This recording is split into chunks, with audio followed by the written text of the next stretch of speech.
Test का syllabus कितनी बार बताऊं भाई। टेस्ट का सिलेबस पहले ही आपको बताया है कि टेस्ट में फुल सेकंड चैप्टर और जो सैटरडे तक काम होगा। टेस्ट का एक मरतबा फिर बता देता हूं मैं आपको।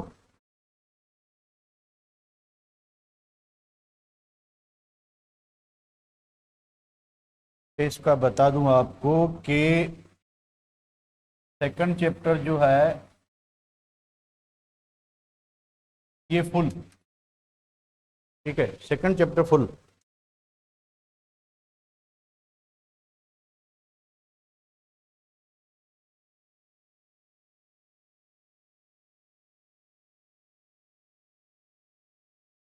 तो सेकंड चैप्टर जो है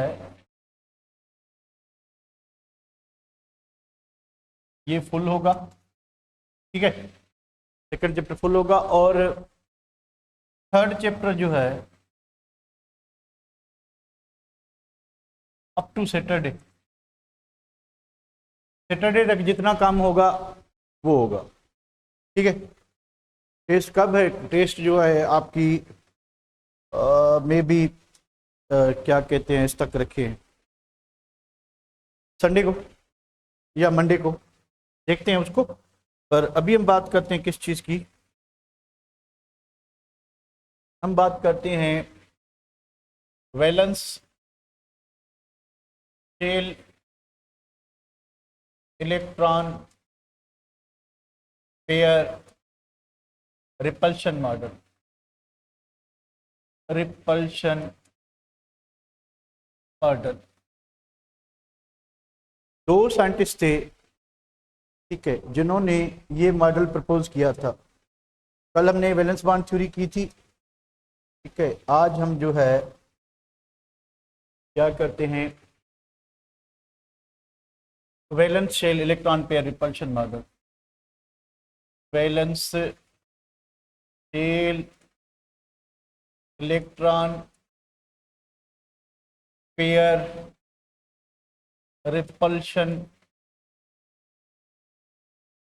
रिपल्शन मॉडल, जिसको शॉर्ट फॉर्म में वेस्पर कहते हैं, ठीक है। दो साइंटिस्ट थे जिन्होंने इस लॉ को जो है, ठीक है, अबॉर्ड कर दिया मैंने बेटा। दो साइंटिस्ट थे जिन्होंने इस लॉ को प्रपोज, इस थ्योरी को प्रपोज किया था, मॉडल को। कौन कौन थे? Sidgwick and Powell. Sidgwick and Powell in 1940।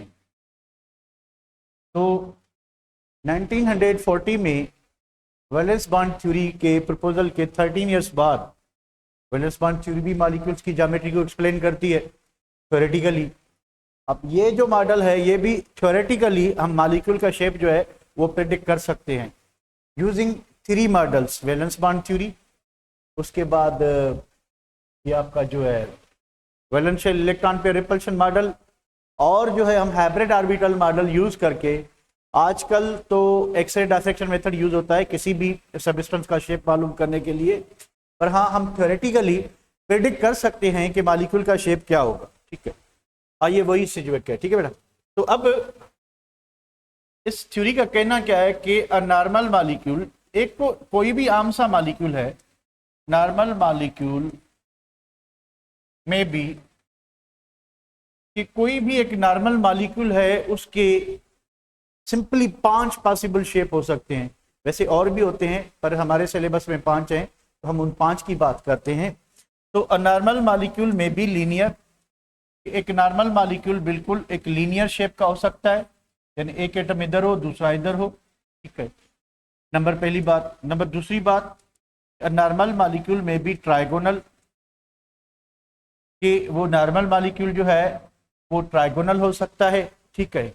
उसके बाद नंबर 3 कि अ नॉर्मल मॉलिक्यूल में भी टेट्राहेड्रल, कि वो टेट्राहेड्रल हो सकता है। टेट्राहेड्रल का शेप क्या होगा? 109 109 109, यानी अगर इसको हम क्लोज करें तो ट्राइगोनल मॉलिक्यूल इस तरह से दिखाई देगा, टेट्राहेड्रल मॉलिक्यूल इस तरह से दिखाई देगा, ठीक है। और चौथा जो पॉसिबल शेप है मॉलिक्यूल जो है वो ट्राइगोनल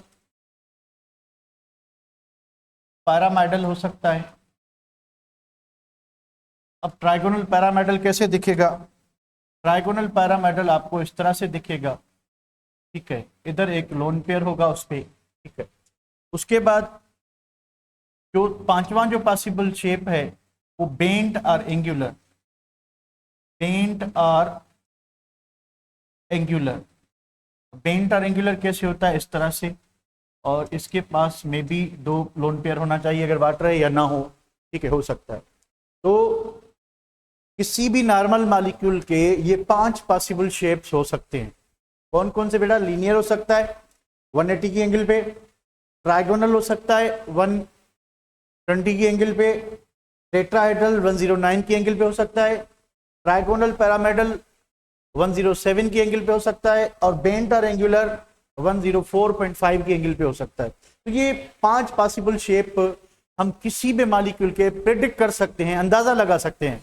वैसे तो मैंने आपको बताया आजकल जो मॉडर्न टेक्निक है that is X-ray diffraction method, कि आप क्रिस्टलोग्राफी के जरिए किसी भी मॉलिक्यूल की एग्जैक्ट स्ट्रक्चर आप जो है वो डिटरमाइन कर सकते हो using spectroscopic techniques and X-ray diffraction method. पर हाँ, आप किसी भी नॉर्मल मॉलिक्यूल का शेप प्रेडिक्ट कर सकते हो, अंदाजा लगा सकते हो by using 3 models. Valence bond theory, उसमें लिमिटेशन थी, उसको छोड़ें। अभी जो रिसेंट मॉडल है, एक हाइब्रिड ऑर्बिटल मॉडल जिसको हम हाइब्रिडाइजेशन कहते हैं, और दूसरा ये valence shell electron pair repulsion model. अब ये दोनों मॉडल, हाइब्रिड ऑर्बिटल मॉडल और valence shell electron pair repulsion model, हमें कैसे हेल्प करते हैं कि हम मॉलिक्यूल का शेप प्रेडिक्ट करें।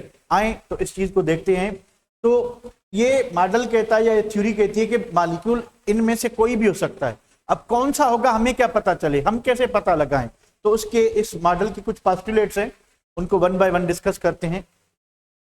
तो इस मॉडल के जो पोस्टुलेट्स हैं, यानी हमें मॉलिक्यूल का शेप प्रेडिक्ट करने में या उसका अंदाजा लगाने में किन किन चीजों की जरूरत पड़ेगी। तो नंबर वन ये है कि सेंट्रल एटम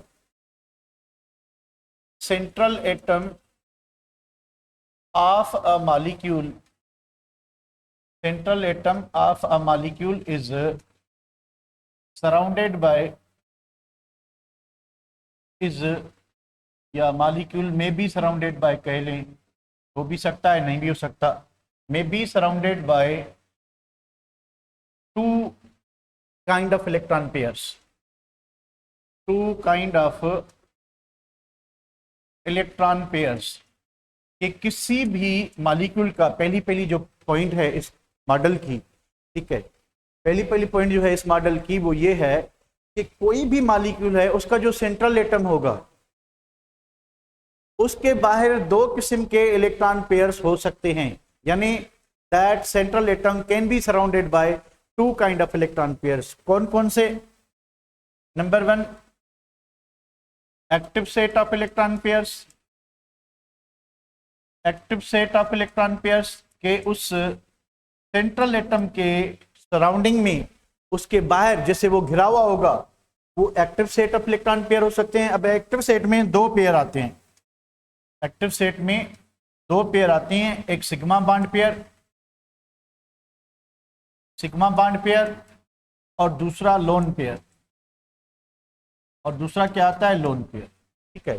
तो भाई किसी भी मॉलिक्यूल का जो सेंट्रल एटम होगा, जो पॉलीवैलेंट एटम होगा, जिसको हम बीच में रखेंगे, वो सेंट्रल एलिमेंट किसी भी मॉलिक्यूल का 2 किस्म के इलेक्ट्रॉन से सराउंडेड हो सकता है। उसमें पहली जो टाइप है that is active set of electron pair. अब active set of electron pair कौन हो सकते हैं? सिग्मा बॉन्ड पेयर और लोन पेयर, ये active set of electron pair होते हैं। दूसरे क्या होते हैं? Inactive set of electron pair. Inactive set of electron pair. अब ये इसको किसको कहते हैं? Inactive set of electron pair, pi bond pair. Pi bond pair is considered as the inactive set of electron pair. अब ये एक्टिव और inactive की क्या कहानी है? इनको active set of electron pair इसलिए कहते हैं क्योंकि जो शेप ऑफ मॉलिक्यूल होता है उनमें ये दोनों काउंट होते हैं, सिग्मा बॉन्ड पेयर भी और lone pair. Shape of molecule में या मॉलिक्यूल की ज्योमेट्री में या मॉलिक्यूल की स्ट्रक्चर में पाई बॉन्ड एक लीनियर बॉन्ड होता है, ठीक है, तो उसमें ऑलरेडी सिग्मा बॉन्ड होता है। उसके बाहर पाई इलेक्ट्रॉन होते हैं और पाई इलेक्ट्रॉन बहुत फैले हुए होते हैं, तो उसको जो है हम as a single unit count करेंगे, यानी उसमें जो सिग्मा बॉन्ड ऑलरेडी जो आ रहा है उसी को ही हम एक्टिव पेयर मानेंगे, क्योंकि सिग्मा बॉन्ड के बाहर ही क्या होंगे, पाई इलेक्ट्रॉन्स होंगे। तो ये एक ही तो डायरेक्शन में जा रहे हैं, तो हम खाली सिग्मा बॉन्ड पेयर ही काउंट करेंगे, पाई इलेक्ट्रॉन को काउंट नहीं करेंगे, क्योंकि ऑलरेडी एक एक्टिव सेट आ गया है in the form of sigma bond. पहले सिग्मा बॉन्ड बनेगा डबल बॉन्ड में, फिर पाई बॉन्ड आएगा। अगर ट्रिपल बॉन्ड है तो पहले सिग्मा बॉन्ड बनेगा, फिर दो पाई बॉन्ड आएगी। वो उसी जो है लाइन में ही होंगे, उसी न्यूक्लियर एक्सिस की लाइन में सिग्मा बॉन्ड होगा, उसके ऊपर और नीचे क्या होंगे, पाई होंगे। तो हम एक ही बॉन्ड को कंसीडर करेंगे, किसको, सिग्मा बॉन्ड को। तो सिग्मा बॉन्ड पेयर जो है it is considered as active set of electron pair, क्योंकि मॉलिक्यूल का जो शेप होता है वो इसी पे डिपेंड करता है। पाई इलेक्ट्रॉन पेयर क्योंकि सिग्मा बॉन्ड के ऊपर नीचे होता है, तो ऑलरेडी हम सिग्मा बॉन्ड को काउंट कर रहे हैं, तो पाई बॉन्ड को अगेन काउंट नहीं करेंगे। दूसरा किसको काउंट करेंगे, लोन पेयर को। तो किसी भी मॉलिक्यूल का सेंट्रल एटम दो किस्म के इलेक्ट्रॉन पेयर से सराउंडेड हो सकता है, ठीक है, एक्टिव सेट और इनएक्टिव सेट। एक्टिव सेट और इनएक्टिव सेट, एक्टिव में सिग्मा बॉन्ड पेयर और लोन पेयर, और इनएक्टिव में कौन होगा, लोन, ये पाई बॉन्ड पेयर होगा। अच्छा, और अब ये दूसरी बात ये कि भाई ये जो सेंट्रल एटम है, आपको कैसे पता चले ये सेंट्रल एटम कौन सा होगा। ठीक है भाई, मॉलिक्यूल का जो सेंट्रल एटम होगा,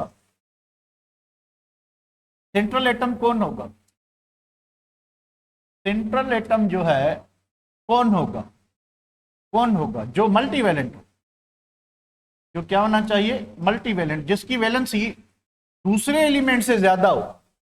अगर एक एलिमेंट की वैलेंसी ज्यादा है, बाकियों की कम है, तो आप सेंट्रल एलिमेंट किसको लेंगे, आप उसको लेंगे जिसकी वैलेंसी ज्यादा होगी, जो थोड़ी मिकदार में होगा, बहुत ज्यादा दूसरे एलिमेंट से कंबाइन होगा। थोड़े से एग्जांपल मैं आपको देने की कोशिश करता हूं।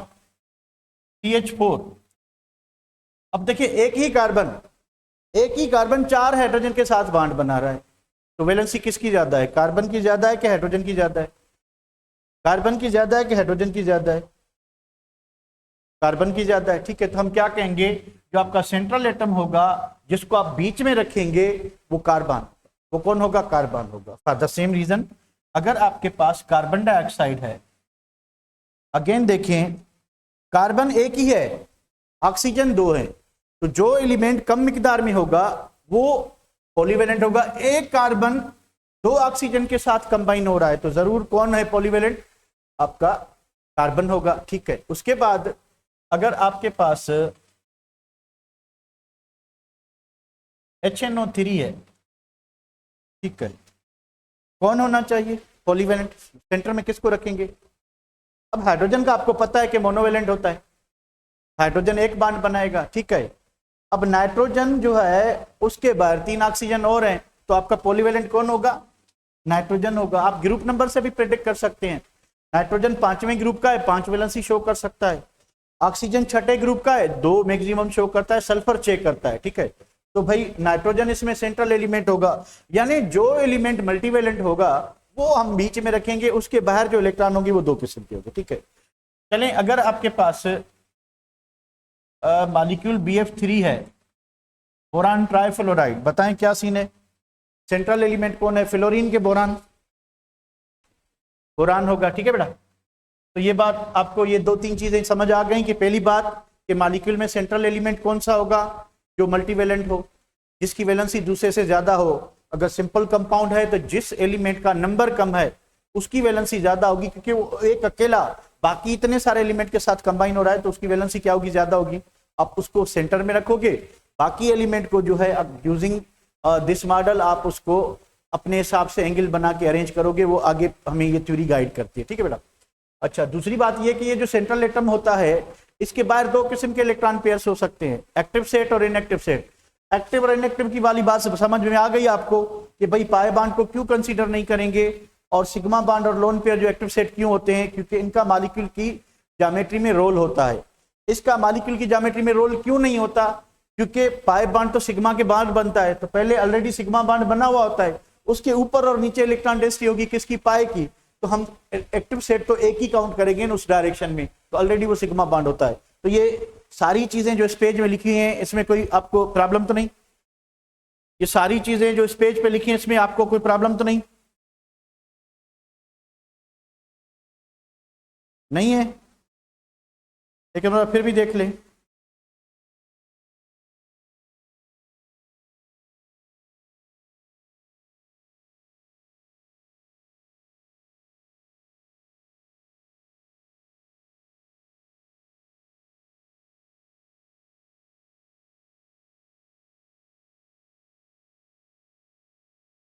ओके, चले भाई, उसके बाद हम सेकंड पॉइंट पे आते हैं। अब देखें कि सेंट्रल एटम जो है वो, उसके बाद दो किस्म के इलेक्ट्रॉन पेयर हो सकते हैं, एक्टिव भी इनएक्टिव भी। इनएक्टिव को पाई इलेक्ट्रॉन कहते हैं, एक्टिव को सिग्मा और लोन पेयर कहते हैं। अब ये जो इलेक्ट्रॉन पेयर होंगे, जो भी हों, एक्टिव हों इनएक्टिव हों, इनमें इलेक्ट्रॉन पेयर यानी कौन सी चार्जेस, नेगेटिव चार्जेस। अब एक नेगेटिव चार्ज दूसरे नेगेटिव चार्ज को क्या करेगी, रिपेल करेगी। ठीक है, तो भाई नंबर सेकंड पॉइंट है कि बीइंग सिमिलरली चार्ज्ड, किसकी बात करें, इलेक्ट्रॉन्स की। बीइंग सिमिलरली चार्ज्ड, किसकी बात करें हम, इलेक्ट्रॉन पेयर्स की बात करें। ठीक है, इलेक्ट्रॉन्स की बात करें कि being similarly charge these pairs या these electron pairs repel each other, repel each other. क्योंकि ये जो सेंट्रल एटम के बाहर इलेक्ट्रॉन पेयर्स हैं, इन पे नेगेटिव चार्जेस होंगी, तो ये एक दूसरे को क्या करेंगे, रिपेल करेंगे। रिपल्शन की वजह से ये एक दूसरे के नजदीक नहीं आएंगे, एक दूसरे से जितना पॉसिबल हो दूर जाने की कोशिश करेंगे। ठीक है, तो जब दूर जाने की कोशिश करेंगे तो इसका सेकंड पार्ट क्या होगा कि being similarly charge these electron pairs repel each other and they arrange themselves, they arrange themselves in a space where there is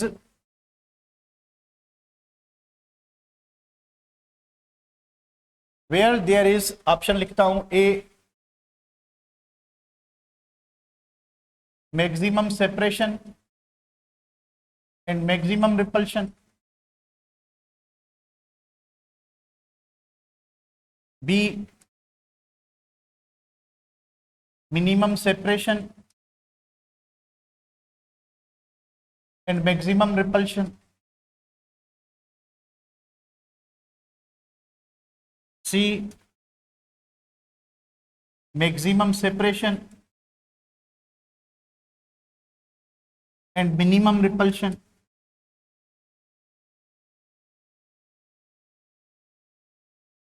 D minimum separation and minimum repulsion. क्या ऑप्शन होना चाहिए बेटा कि भाई ये जो इलेक्ट्रॉन पेयर्स हैं ये एक दूसरे को रिपेल करते हैं। रिपल्शन की वजह से जितना पॉसिबल हो ये खुद को स्पेस में कैसे अरेंज करेंगे कि जितना मैक्सिमम एक दूसरे से दूर जा सकते हो दूर जाएंगे। अब जितना दूर जाएंगे तो कूलम्बिक रिपल्सिव फोर्स क्या होगी, कम होगी, और जितनी रिपल्सिव फोर्स कम होगी उतनी पोटेंशियल एनर्जी कम होगी, मॉलिक्यूल स्टेबल होगा। तो मॉलिक्यूल स्टेबल तब होगा जितना ये इलेक्ट्रॉन पेयर एक दूसरे से क्या होंगे, दूर होंगे। जितना ये इलेक्ट्रॉन पेयर एक दूसरे से दूर होंगे पोटेंशियल एनर्जी कम होगी, मॉलिक्यूल स्टेबल होगा। ठीक है, तो इसी से हम शेप का अंदाजा लगा सकते हैं। Where there is maximum separation and minimum repulsion, कि जितनी रिपल्सिव फोर्स कम होगी, ठीक है, उतना मॉलिक्यूल ज्यादा क्या होगा, स्टेबल होगा। तो सी इज द करेक्ट आंसर। ये बात समझ आ गई बेटा कि ये जो इलेक्ट्रॉन पेयर होते हैं, फॉर एग्जांपल भाई ये बोरान है, ठीक है, ये फ्लोरीन फ्लोरीन फ्लोरीन, आपने क्या किया है कि ये जो थीटा रखा है वो 90 डिग्री रखा है। ठीक है, थीटा रखा है 90 डिग्री, इधर थीटा जो हो गया 180 डिग्री हो गया। तो अगर मैं इधर पॉइंट लगाता हूं ए बी सी, तो अगर आपसे पूछा जाए कि where there is maximum repulsion, where there is maximum repulsion, A point A, B point B C, point C D, B and C, क्या आंसर होना चाहिए? क्या आंसर होना चाहिए? B and C. तो इस जगह पे अगर रिपल्सिव फोर्स ज्यादा होगी तो क्या मॉलिक्यूल इसी शेप में, इसी शेप, ये शेप बरकरार रख सकेगा? नहीं रख सकेगा, क्योंकि इस जगह पे ये ग्रीन जगह पे क्या है, रिपल्सिव फोर्स ज्यादा है। तो रिपल्सिव फोर्स ज्यादा होने की वजह से ये एंगल इनलार्ज होगी। तो मॉलिक्यूल खुद को कहां पे ज्यादा कंफर्टेबल फील करेगा? Where there is maximum repulsion. अब देखें टोटल बॉन्ड पेयर 3 है, तो मैक्सिमम कितनी एंगल हो सकती है? देखें टोटल 360 है सर्किल में, तो 360 को, अब टोटल 3 पेयर हैं, तो 360 को आप डिवाइड करेंगे 3 से, तो एंगल होनी चाहिए कितनी? 120 डिग्री। कितनी होनी चाहिए? 120। तो जैसे ही आप इसको 120 डिग्री पे रखेंगे तो मॉलिक्यूल क्या हो जाएगा? स्टेबल हो जाएगा। मॉलिक्यूल क्या हो जाएगा? स्टेबल। यानी ये जो इलेक्ट्रॉन पेयर हैं, क्योंकि इन पे नेगेटिव चार्ज है, क्योंकि इन पे नेगेटिव चार्जेस हैं, तो ये इलेक्ट्रॉन पेयर एक दूसरे को क्या करेंगे? रिपेल करेंगे। इसी रिपल्सिव फोर्स की वजह से ये कोशिश करेंगे कि हम ज्यादा से ज्यादा एक दूसरे से दूर रहें, ताकि रिपल्सिव फोर्स जो है वो मिनिमम हो, पोटेंशियल एनर्जी मिनिमम हो, वो मॉलिक्यूल ज्यादा स्टेबल हो। ये बात समझ आ रही है बेटा? ये बात समझ आ रही है कि हम शेप का अंदाजा कैसे लगाएंगे? हम शेप का अंदाजा ऐसे लगाएंगे कि भाई total active set of electron pair कितनी है, तो इसमें 3 सिग्मा बॉन्ड थे, तो इसमें एक्टिव सेट कितने थे? बोरान ट्राइफ्लोराइड में इनएक्टिव सेट कितने हैं? इसमें एक्टिव सेट कितने हैं और इनएक्टिव कितने हैं? कौन बताएगा? एक्टिव कितने हैं और इनएक्टिव कितने हैं बोरान ट्राइफ्लोराइड में? कौन बताएगा? इनएक्टिव है ही नहीं। एक्टिव कितने हैं? 3, क्योंकि single bond is sigma bond, कल हमने पढ़ा था। Single bond is always a sigma covalent bond, a double bond has 1 sigma and 1 पाई। अगर डबल बॉन्ड होगा तो उसमें एक एक्टिव एक इनएक्टिव होगा। अगर 3 सिंगल बॉन्ड एक लोन पेयर है तो चारों ही एक्टिव सेट कहलाएंगे, क्योंकि पाई बॉन्ड जो है वो इनएक्टिव होता है। ठीक है बेटा? अच्छा चले इसको आगे बढ़ाते हैं। किसी को अब दूसरी बात कर रहा है, कौन सा postulate? Number 3, the extent of repulsion between these electron pairs is not same, is not same। कि इन इलेक्ट्रॉन पेयर्स के दरमियान जो रिपल्सिव फोर्स है वो एक जैसी नहीं होती। भाई फिर सीक्वेंस क्या होता है कि भाई लोन पेयर रिपल्शन जो है वो ज्यादा होती है लोन पेयर बॉन्ड पेयर से, और lone pair bond pair repulsive force ज्यादा होती है किससे? बॉन्ड पेयर से। अब अगर इस बात को समझने की कोशिश करें तो हम अमोनिया मॉलिक्यूल का सहारा लेते हैं। ये नाइट्रोजन का लोन पेयर, ये इसका हाइड्रोजन के साथ एक बॉन्ड पेयर, ये दूसरा बॉन्ड पेयर, ये तीसरा बॉन्ड पेयर। ठीक है, अब कंपैरिजन करते हैं।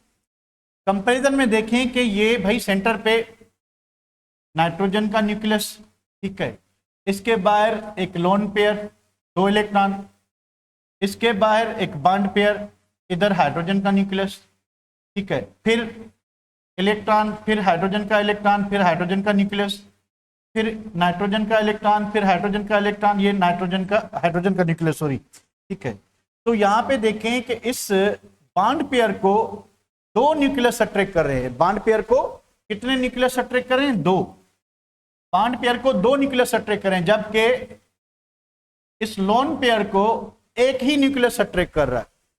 लोन पेयर को सिर्फ नाइट्रोजन का न्यूक्लियस अट्रैक्ट करेगा, लोन पेयर को हाइड्रोजन का न्यूक्लियस अट्रैक्ट नहीं करेगा। तो मुझे बताएं, ठीक है, ज्यादा आजाद कौन सा पेयर है? यानी ज्यादा आजाद का मतलब है ज्यादा जगह कौन स्पेस ऑक्यूपाई करेगा? इसको दोनों साइड से क्या करें, न्यूक्लियस खींच रहे हैं, तो ये थोड़ा कम स्पेस ऑक्यूपाई करेगा, नियर बाय इलेक्ट्रॉन को कम डिस्टर्ब करेगा। ये इसको सिर्फ एक न्यूक्लियस अट्रैक्ट कर रहा है, तो लोन पेयर जो है वो ज्यादा स्पेस ऑक्यूपाई करेगा और नियर बाय इलेक्ट्रॉन को ज्यादा रिपल्सिव फोर्स क्या करेगा, अपर करेगा। तो 2 लोन पेयर की जो रिपल्सिव फोर्स होगी वो ज्यादा होगी एक लोन पेयर से, एक लोन पेयर की रिपल्सिव फोर्स ज्यादा होगी बॉन्ड पेयर से। यानी मिनिमम जो रिपल्सिव फोर्स अपर करेंगे वो बॉन्ड पेयर करेंगे। ये बात समझ आ रही है बेटा? ये पॉइंट क्लियर है? ये पॉइंट क्लियर है? ओके, ठीक है। तो अब इन तीन पोस्टुलेट्स को यूज करके हम किसी भी मॉलिक्यूल का शेप प्रेडिक्ट कर सकते हैं। हमने क्या करना है कि जो भी मॉलिक्यूल मिला हुआ है गिवन इंफॉर्मेशन से हमारे पास जो थोड़ी सी नॉलेज है भाई, एलिमेंट का ग्रुप नंबर आना चाहिए आपको, एलिमेंट की दोनों एलिमेंट की वैलेंसी का पता होना चाहिए आपको, जिसकी वैलेंसी ज्यादा होगी उसको आप सेंटर में रखोगे, फिर total active set of electron pair देखोगे कि उनके दरमियान सिग्मा बॉन्ड कितने हैं, लोन पेयर कितने हैं, पाई बॉन्ड कितने हैं, फिर यूजिंग ये जो लास्ट वाला सेकंड पोस्टुलेट है कि ये जो इलेक्ट्रॉन पेयर हैं कितने, उसी बेसिस पे आप क्या करोगे उसको अरेंज करोगे। आए तो कुछ प्रैक्टिस करते हैं, ठीक है बेटा। तो अब अगर मॉलिक्यूल जो है, ठीक है, मॉलिक्यूल आपका AB2 टाइप का है, मॉलिक्यूल जो है हमारे पास AB2 टाइप है, AB2, ठीक है। अब AB2 में हमने इसकी डिस्ट्रीब्यूशन करनी है। AB2 में भाई कौन सा मॉलिक्यूल है, भाई हमारे पास है, हमारे पास इथाइन है, ठीक है। उसके बाद हमारे पास जो है कार्बन डाइऑक्साइड है, उसके बाद हमारे पास बेरिलियम क्लोराइड है, ठीक है। ये तीन मॉलिक्यूल इस कैटेगरी में आते हैं। तो पहले हम लिखते हैं कि भाई एक्टिव सेट कितने हैं इनके पास, एक्टिव सेट कितने हैं। एक्टिव सेट में हमने दो चीजें देखनी है, कौन कौन सी, हमने दो चीजें देखनी है कि sigma bond pair plus lone pair, इनको कलेक्टिवली कहा जाता है, सिग्मा बॉन्ड लोन पेयर को स्टेरिक नंबर कहते हैं, स्टेरिक नंबर कहते हैं। The sum of sigma bond pair and lone pair is called steric number, ठीक है। अच्छा, उसके बाद हमने क्या बताना है कि अब देखें दो चीजें होती है, एक ज्योमेट्री होती है और इसको आप इलेक्ट्रॉनिक अरेंजमेंट कह सकते हैं, इलेक्ट्रॉनिक अरेंजमेंट। दूसरा होता है शेप, दूसरा क्या होता है, शेप। इन दोनों में थोड़ा फर्क है, मैं आपको बताता हूं, ठीक है। अच्छा, उसके बाद आए भाई पहले पे। अब देखिए आप क्या करोगे कि इसमें मॉलिक्यूल जो है ये आपका कितने इलेक्ट्रॉन पेयर वाला है, 2। अब सेंट्रल एलिमेंट इसमें कौन होगा, कार्बन होगा कि हाइड्रोजन होगा, भाई in case of ethyne carbon होगा कि हाइड्रोजन होगा, कार्बन होगा। तो सेंट्रल एलिमेंट ये है। अब सेंट्रल एलिमेंट के दरमियान के बाहर देखें एक्टिव सेट कितने हैं, इस साइड पे सिग्मा बॉन्ड, इस साइड पे एक सिग्मा बॉन्ड और 2 पाई बॉन्ड। अब 2 पाई बॉन्ड तो हो गए इनएक्टिव सेट, तो पाई बॉन्ड को तो हम काउंट करेंगे नहीं, हम काउंट करेंगे एक सिग्मा इस साइड पे, एक सिग्मा एक साइड पे, ठीक है। तो टोटल सिग्मा बॉन्ड पेयर कितने हैं, 2। कार्बन के पास लोन पेयर नहीं होता, स्टेरिक नंबर कितना हो गया, 2। अब टोटल एक्टिव सेट 2 हैं, तो टोटल सर्किल की एंगल क्या होती है, 360। तो आप 2 से डिवाइड कर लें, तो इलेक्ट्रॉनिक अरेंजमेंट क्या होनी चाहिए, इलेक्ट्रॉनिक अरेंजमेंट आपकी होनी चाहिए लीनियर, और शेप भी क्या होना चाहिए, लीनियर। अच्छा, एक और अगर कॉलम बना लें तो एंगल का, तो बीच में मैं एंगल लिख लेता हूं, तो इसकी जो एंगल होगी वो 180 डिग्री होगी, सही है बेटा। हाँ, आप दूसरी साइड इसको देखें, क्योंकि इसमें 2 पॉलीवेलेंट एटम है, तो हाइड्रोकार्बन में तो लंबी लंबी चेन्स होती हैं, तो हर पॉलीवेलेंट एटम को आप अलग डील करेंगे। यहाँ पे देखें, if you wish to this carbon, ये ए था, अब अगर आप बी का मालूम करना चाहते हैं तो बी में ये सेम कैसे है, अलग है, बी में ये सेम कैसे है कि अलग है। अगर मैंने ए का किया, अगर आप बी का करना चाहें सेम है बिल्कुल, ठीक है। चले एक और फरमाइश आ गई कार्बन डाइसल्फाइड की, उसको भी ऐड कर लेते हैं भाई। कार्बन डाइसल्फाइड और कार्बन डाइऑक्साइड बिल्कुल एग्जैक्टली सेम है। अब इसमें सेंट्रल एलिमेंट कौन है भाई, कार्बन। इस साइड पे एक सिग्मा बॉन्ड, इस साइड पे एक सिग्मा बॉन्ड, एक पाई बॉन्ड, एक पाई बॉन्ड। अब पाई बॉन्ड का तो कोई रोल है ही नहीं, तो इसको आप छोड़ दें। तो टोटल सिग्मा बॉन्ड कितने हैं, 2। कार्बन के पास लोन पेयर नहीं होता, 2 + 0 = 2। अगेन क्या होगा, लीनियर होगा, 180 होगा, 180 होगा, ठीक है। अच्छा, बेरिलियम क्लोराइड में देखें भाई, ये आपका सेंट्रल एलिमेंट, सिंगल बॉन्ड है सिग्मा बॉन्ड, सिंगल बॉन्ड है सिग्मा बॉन्ड। बेरिलियम के पास कोई लोन पेयर नहीं, अगेन 2 + 0 = 2, तो सेम होगा, everything is same, everything is same. 2 + 0 उसके बाद इसके बाद भी क्या है, एक सिग्मा, ठीक है। तो सारे एग्जाम्पल जो हैं वो क्या होंगे, लीनियर होंगे, ठीक है। सबका स्टेरिक नंबर 2 होगा। Any problem there? देखिए हमने लोन पेयर जो देखने हैं वो सेंट्रल एलिमेंट के पास देखने हैं, बाहर वाले एलिमेंट के पास नहीं। ऐसे तो फिर BF3 में फ्लोरीन के पास 3 लोन पेयर होते हैं, तो सेंट्रल एलिमेंट को देखना है उसके पास लोन पेयर क्या है। तो ये सारी बातें हमने किसकी की हैं, सेंट्रल एलिमेंट की, कि उसके बाहर किस किस्म के इलेक्ट्रॉन पेयर्स हैं। Central element, not for the all element, surrounding element के लिए नहीं है ये, ठीक है बेटा। 3 की बात अभी आती है ना यश, अभी सारे 2 के हैं तो 3 की कहां से आ गई, ठीक है बेटा। चलें, अब मॉलिक्यूल आपका आता है AB3 टाइप का। मॉलिक्यूल है हमारा AB3 टाइप। अब AB3 टाइप में भाई एक BF3 हो गया, ठीक है। उसके बाद आपका इथीन हो गया, उसके बाद NCl3 नहीं आएगा इसमें, BF3 हो गया। उसके बाद क्या होगा बेटा, SO3 हो गया। उसके बाद SO2 हो गया।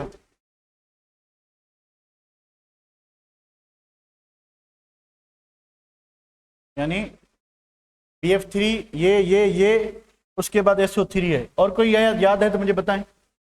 एल्यूमिनियम क्लोराइड, हाँ हो गया। BH3 भी हो गया, सारे इसी टाइप के हैं, ठीक है।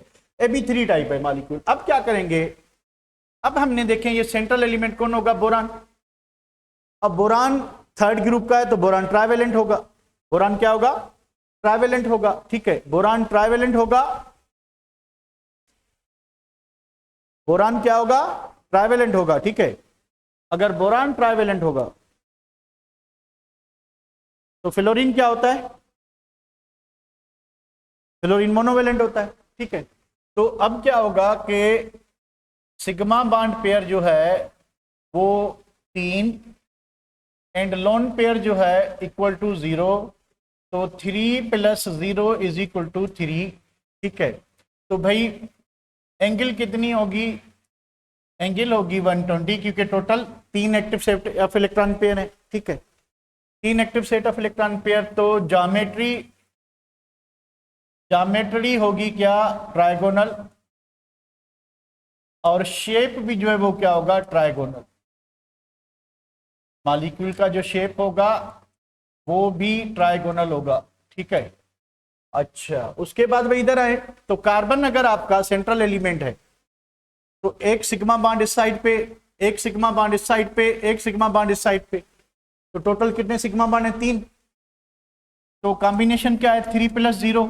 अब ज्यादा डिटेल नहीं लिखते, तो 3 को 360 से डिवाइड करें तो क्या होगा, 120 डिग्री।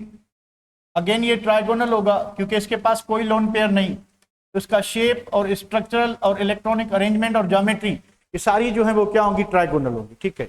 उसके बाद बताता हूं बेटा, होल्ड करें जरा। उसके बाद क्या चीज है, इसको देखिए जरा भाई, ये sigma bond pi bond, sigma bond pi bond, sigma bond pi bond. तो मुझे बताएं एक्टिव सेट कितने हैं,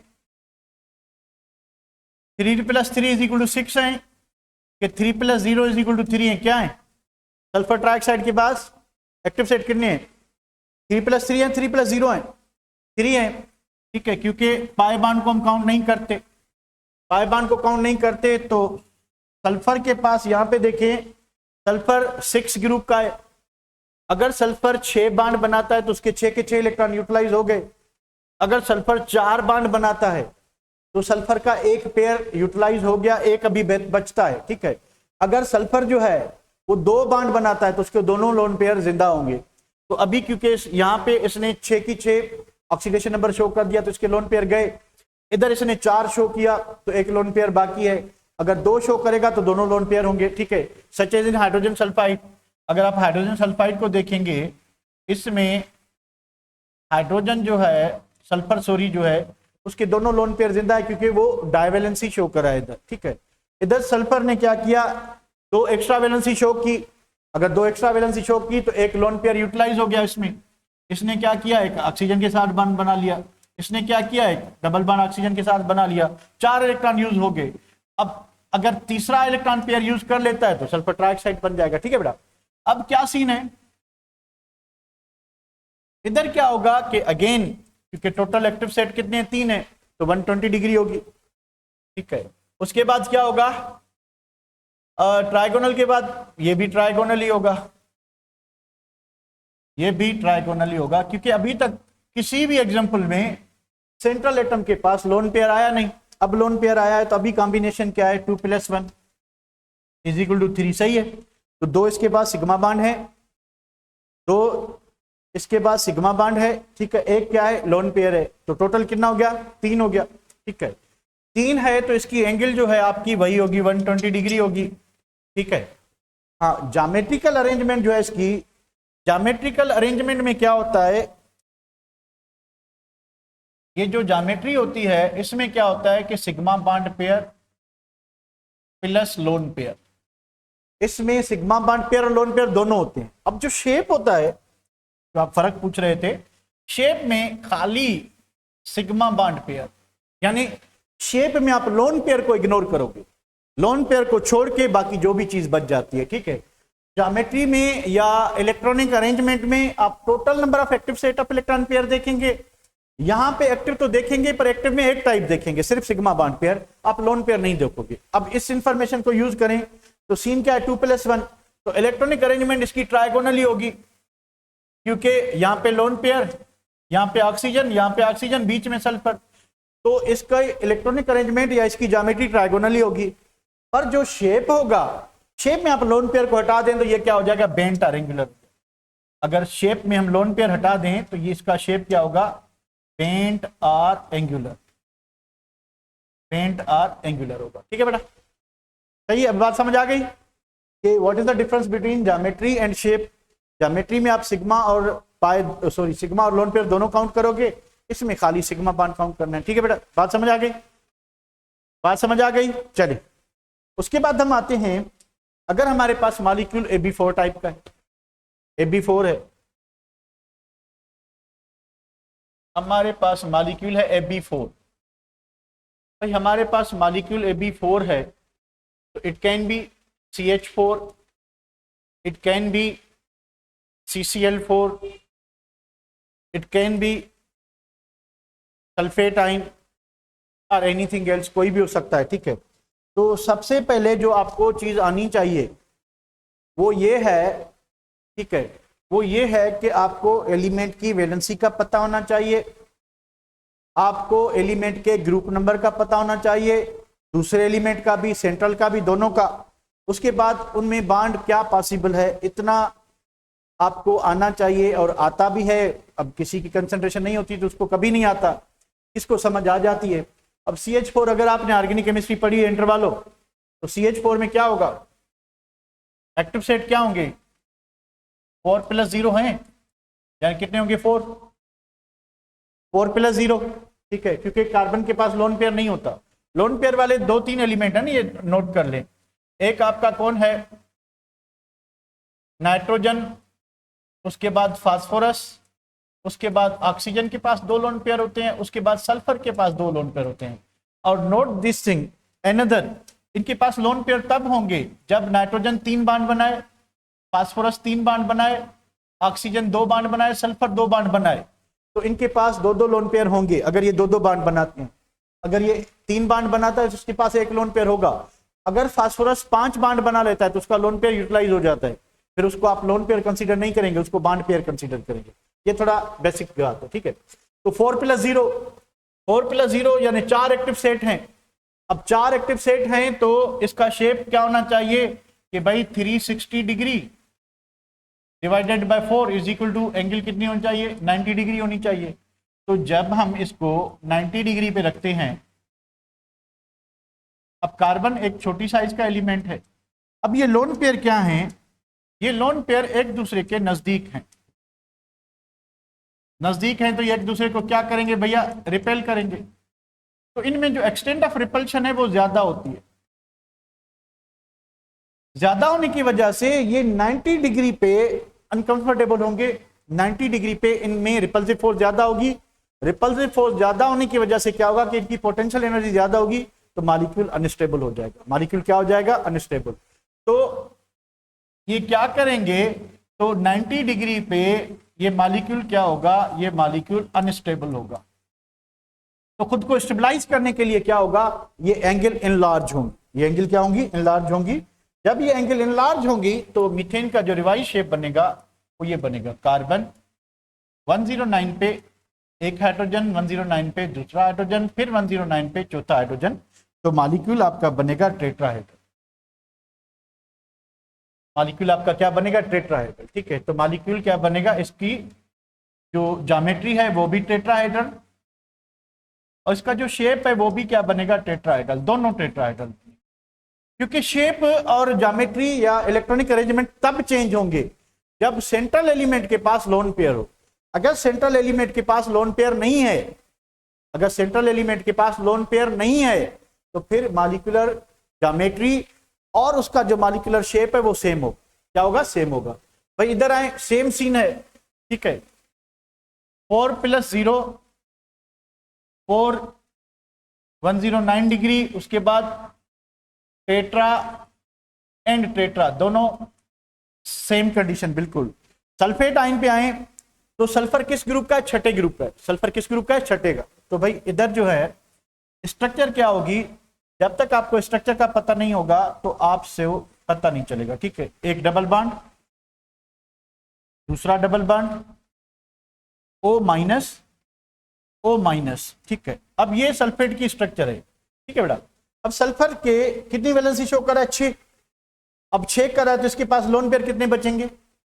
इसके पास टोटल आखिरी शेल में 6 इलेक्ट्रॉन थे। सवेरे मैंने आपको बताया था कि अगर सल्फर 2 वैलेंसी शो करता है तो उसके पास 2 लोन पेयर होंगे। अगर 4 ऑक्सीडेशन नंबर शो करता है तो उसके पास 1 लोन पेयर बचेगा। अगर वो 6 करता है तो फिर उसके पास लोन पेयर नहीं बचेगा। तो इसमें कितने होंगे लोन पेयर? कितने होंगे?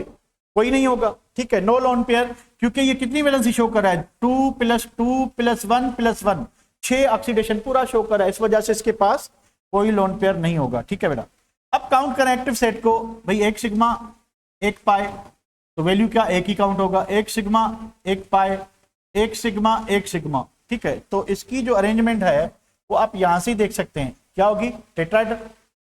तो सीन क्या है? 4 + 0, 4 + 0 = क्या होगा? 4 एक्टिव सेट है। उसके बाद टेट्रा ईच होगी। दोनों टेट्रा होंगे या शेप में कुछ चेंज आएगी? दोनों क्या होंगे? टेट्रा होंगे।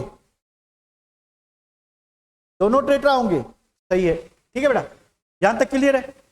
अच्छा, अब बात करते हैं किस चीज की, एक और चीज कर लेते हैं कि भाई अगर हमारे पास अमोनिया है, अगर हमारे पास वाटर है, ठीक है, अगर हमारे पास टिन क्लोराइड है, ठीक है, इनको जरा देखते हैं। तो यहां पे देखें बेटा, नाइट्रोजन के पास, क्योंकि नाइट्रोजन 3 हाइड्रोजन से कंबाइन है, हाइड्रोजन मोनोवेलेंट है, तो नाइट्रोजन के पास एक लोन पेयर रहेगा। ये देखिए मैंने आपको बताया है कि अगर नाइट्रोजन 3 बांड बनाएगा तो उसके पास लोन पेयर होगा। अगर वो 5 बांड बनाएगा तो फिर उसके पास लोन पेयर नहीं होगा। सल्फर 2 बांड बनाएगा तो उसके पास 2 लोन पेयर होंगे। ठीक है, ये चीजें थोड़ी जहन में रखनी है आप। तो अब नाइट्रोजन के पास एक लोन पेयर है, ठीक है, और 3 सिग्मा बांड पेयर है। तो आप क्या करोगे? नाइट्रोजन को दरमियान में रखोगे, बीच में रखोगे। एक लोन पेयर है, ये लोन पेयर लगाया हमने। उसके बाद ये एक हाइड्रोजन, उसके बाद ये दूसरा हाइड्रोजन, उसके बाद ये तीसरा हाइड्रोजन। ठीक है, अब क्या है कि भाई इसमें तो एक लोन पेयर आ गया है। तो नॉर्मली जो परफेक्टली टेट्राहेड्रल मॉलिक्यूल था जिसके पास लोन पेयर नहीं था, उसकी एंगल क्या थी? उसकी एंगल थी 109.2 डिग्री, 28 डिग्री एग्जैक्ट जो होती है, और हम लिखते क्या है? 109 लिखते हैं। तो हमने एक चीज पढ़ी थी कि यहाँ पे जो रिपल्सिव फोर्स होगी, यहाँ पे रिपल्सिव फोर्स एक ही टाइप की है। ओनली कौन सी टाइप है? बांड पेयर रिपल्शन थी। यहाँ पे 2 किस्म की है, यहाँ पे 2 किस्म की है। कौन सी? ये लोन पेयर हो गया, ये बांड पेयर होगा। तो हमने पढ़ा था ना कि ये रिपल्सिव फोर्स ज्यादा होगी, ज्यादा होगी तो ये नीचे वाली एंगल क्या होंगी? शार्ट होंगी। तो यहाँ पे अमोनिया में जो एंगल रहेगी वो कितनी रहेगी? 107 इंस्टेड ऑफ 109, 107। ठीक है, यहाँ पे एंगल कितनी हो जाएगी? 107 डिग्री हो जाएगी। ठीक है, तो इसकी रिपल्सिव फोर्स की वजह से ये एंगल क्या हो गई, कंप्रेस हो गई। ठीक है, 107 हो जाएगी। अच्छा, उसके बाद देखें कि इसकी जो इलेक्ट्रॉनिक अरेंजमेंट है वो टेट्राहेड्रल ही होगी, क्योंकि लोन पेयर को हम काउंट करेंगे। तो ये क्या होगा कि इसकी जो इलेक्ट्रॉनिक अरेंजमेंट है, अरेंजमेंट जिसको हम क्या कह रहे हैं, ज्योमेट्री कह रहे हैं। ज्योमेट्री क्या होगी बेटा, इसकी ज्योमेट्री क्या होगी, टेट्राहेड्रल, टेट्राहेड्रल होगी। ठीक है, पर शेप क्या होगा, शेप क्या होगा, शेप में हम लोन पेयर काउंट नहीं करेंगे। अगर हम लोन पेयर काउंट नहीं करते, यानी इसका जो मॉलिक्यूलर ज्योमेट्री वो इस तरह से है, अब शेप लोन पेयर ऊपर है तो इसको काट दें तो फिर क्या रह गया, ये आपका कौन सा, इसकी जो शेप है, इसका शेप जो होगा वो पैरामाइडल होगा, पैरामाइडल। ठीक है बेटा, सही है, सही है, ओके। उसके बाद वाटर में क्या होता है कि दो लोन पेयर होते हैं। ठीक है, अब ये ऑक्सीजन एक लोन पेयर, दूसरा लोन पेयर, एक हाइड्रोजन, फिर दूसरा हाइड्रोजन। तो इसकी एंगल जो है 109 होनी चाहिए, 107 होनी चाहिए, दो लोन पेयर हैं, या उससे भी थोड़ी कम होनी चाहिए, या उससे भी थोड़ी कम होनी चाहिए। क्या होना चाहिए, कम होनी चाहिए। तो यहाँ पे एंगल जो होती है वो कितनी होती है, 104.5 डिग्री। ठीक है, और इसमें भी इलेक्ट्रॉनिक अरेंजमेंट क्या है, इलेक्ट्रॉनिक अरेंजमेंट इसकी क्या होगी, टेट्रा होगी। एंड शेप जो है वो क्या होगा, शेप में क्या होगा कि इसके दोनों लोन पेयर आप काट दें तो फिर वाटर जो है वो बेंट और एंगुलर हो जाएगा। क्या हो जाएगा, बेंट और एंगुलर, बेंट और क्या होगा, एंगुलर होगा। व्हाट अबाउट टिन, टिन का क्या करें, tin belongs to 4 group, tin belongs to 4 group. ठीक है, 2 क्लोरीन से मिल रहा है तो इसके पास एक पेयर रह जाएगा, या चारों इलेक्ट्रॉन इसने यूटिलाइज किए हैं, 4th ग्रुप का है, इसके पास एक इलेक्ट्रॉन पेयर रह जाएगा कि ये इसने चारे यूज किए। क्या होना चाहिए, एक रहेगा, एक रहेगा, तो फिर इसका शेप क्या होना चाहिए, क्या होना चाहिए, यानी इसके पास एक लोन पेयर रह गया है जिसको मिनट पेयर इफेक्ट बता रहे थे, अगर आपको याद हो। ठीक है, तो भाई इसमें जो कॉम्बिनेशन है वो क्या है, 2 + 1 = 3। अब 3 जब होगा तो सिग्मा बॉन्ड पेयर 2 हैं, तो टोटल एक्टिव सेट ये है, तो इलेक्ट्रॉनिक अरेंजमेंट जो है इसकी वो क्या होगी, ट्राइगोनल होगी। ठीक है, पर शेप क्या होगा, शेप क्या होगा, शेप बेटा बेंट होगा, क्योंकि लोन पेयर को अगर आप काट दें, लोन पेयर एक ही है तो 2 क्लोरीन है, 2 क्लोरीन इधर टिन है, तो इसको काट दें अगर तो फिर क्या हो जाएगा, बेंट हो जाएगा, बेंट और एंगुलर। ठीक है बेटा, क्लियर है, क्लियर है। ठीक है, तो इसी को हम सेव करते हैं, मेरे पास यूएसबी नहीं है, भूल जाऊं घर, इसको मैं सेव करता हूं। ठीक है, तो this is all about what, this is all about what valence shell electron pair repulsion model. कल हम करेंगे हाइब्रिडाइजेशन। ठीक है, कल हम हाइब्रिडाइजेशन करेंगे, उसके बाद जो है, उसके बाद क्या करेंगे, उसके बाद हम करेंगे क्या, हाइब्रिडाइजेशन कल कर लेते हैं, तो सैटरडे पे हम कर लेते हैं कि आयनिक कैरेक्टर ऑफ कोवेलेंट बॉन्ड और क्या चीज है, कोई है क्या, अब बॉन्ड एनर्जी, बॉन्ड लेंथ वगैरह, ये सैटरडे पे छोटी छोटी टर्म्स है, इनको कर लेते हैं। और डायपोल फोर्स है, डायपोल मोमेंट है नहीं, ठीक है, फिर भी देखेंगे। तो वैसे डायपोल मोमेंट हमारे पास नहीं है, हैवंट डिसाइडेड येट कि एग्जाम में चलेगी कि नहीं चलेगी।